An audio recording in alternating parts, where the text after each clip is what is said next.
তাদের সুপারিশের উপর ভিত্তি করে সেই বিষয়ে আজকে বিস্তারিত আলোচনা হয়েছে। আজকে আমাদের আলোচনা আজকে সম্পূর্ণ হয়নি। আমরা প্রথম ধাপের আলোচনা আজকে আমরা করেছি এবং তাদের যে সুপারিশ সেই সুপারিশের এবং আমাদের যে মতামত দেওয়া হয়েছিল তার বাইরেও অনেকগুলো বিষয় নিয়ে আজকে আলোচনা হয়েছে এবং এই আলোচনা চলমান থাকবে।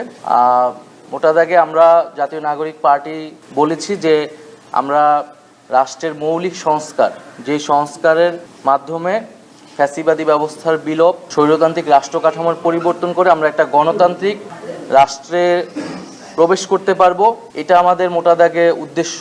সেই উদ্দেশ্যের ভিত্তিতে আমাদের যে সংস্কার প্রস্তাবনা, আমরা আজকের আলোচনাতে আমরা ক্ষমতার ভারসাম্য, আমাদের যে সংবিধানে এক ব্যক্তি কেন্দ্রিক একটি কাঠামো, প্রধানমন্ত্রীর কাছেই সব ক্ষমতা কুক্ষিগত, সেটার কিভাবে গণতন্ত্রায়ন করা যায়, রাজনৈতিক প্রভাবের বাইরে গিয়ে এবং এক ব্যক্তির প্রভাবের বা প্রধান নির্বাহীর বাইরে গিয়ে সাংবিধানিক যেই নিয়োগগুলো রয়েছে, প্রধান বিচারপতি এবং অন্যান্য যে নিয়োগগুলো রয়েছে সেই নিয়োগগুলো কিভাবে আমরা বাস্তবায়ন করতে পারি এবং শান্তিপূর্ণ ক্ষমতা হস্তান্তরের প্রক্রিয়ার ক্ষেত্রে আমরা কোন ধরনের প্রাতিষ্ঠানিক নিয়ম তৈরি করতে পারি, এছাড়া নারীর ক্ষমতায়ন এবং বিচার বিভাগের স্বাধীনতা, মোটা দাগে এই মৌলিক বিষয়ের উপরে আমাদের আলোচনা ছিল। সেক্ষেত্রে আমরা প্রধানমন্ত্রীর ক্ষমতার ক্ষেত্রে আমরা বলেছি যে 2 বারের বেশি প্রধানমন্ত্রী হতে পারবে না, টার্ম লিমিট থাকবে 2 বার। সর্বোচ্চ রাষ্ট্রপতি এবং প্রধানমন্ত্রী উভয়ের ক্ষেত্রেই যিনি একবার প্রধানমন্ত্রী হয়েছেন তিনি রাষ্ট্রপতি হতে পারবেন না পরবর্তীতে। আমরা প্রধানমন্ত্রী শাসিত সরকার নয় বরং মন্ত্রী পরিষদ শাসিত যে সরকার, এটার প্রস্তাবনা দিয়েছি। এবং এছাড়া যেই এনসিসির ধারণা দেওয়া হয়েছিল ঐক্যমত্য কমিশনের পক্ষ থেকে, যে সাংবিধানিক কাউন্সিল, জাতীয় সাংবিধানিক কাউন্সিল, আমরা সেই জাতীয় সাংবিধানিক কাউন্সিলের ফরমেশন নিয়ে আলোচনা করা হয়েছে। সেখানে কিছু মতামত এসেছে। সাংবিধানিক কাউন্সিল সাংবিধানিক যে গুরুত্বপূর্ণ পদ, সেই পদ নিয়োগগুলো দিবেন।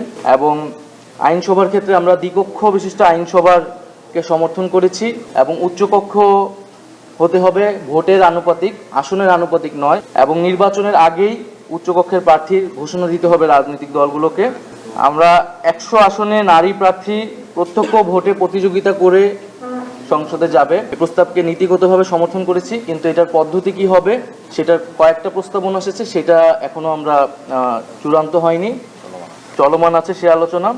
রাষ্ট্রপতি নির্বাচনের ক্ষেত্রে ইলেকটোরাল কলেজের মাধ্যমে রাষ্ট্রপতি নির্বাচন, সেটার একটা ধারণা দেওয়া হয়েছে। নিম্নকক্ষ, উচ্চকক্ষ, জেলা সমন্বয় কাউন্সিল, স্থানীয় জনপ্রতিনিধি এদের মাধ্যমে একটা ইলেকটোরাল কলেজ করে সেখান থেকে রাষ্ট্রপতি নির্বাচন। সংবিধান সংশোধনের ক্ষেত্রে গণভোট করা লাগবে। উচ্চকক্ষ নিম্নকক্ষের 2/3 মাধ্যমে হওয়ার পরেও আমাদের গণভোটে যেতে হবে সংবিধান সংশোধনের জন্য। আমরা বিচার বিভাগকে রাজনৈতিক প্রভাব মুক্ত করা নিয়ে আলোচনা করেছি। সেক্ষেত্রে কয়েকটি প্রস্তাবনা এসেছে।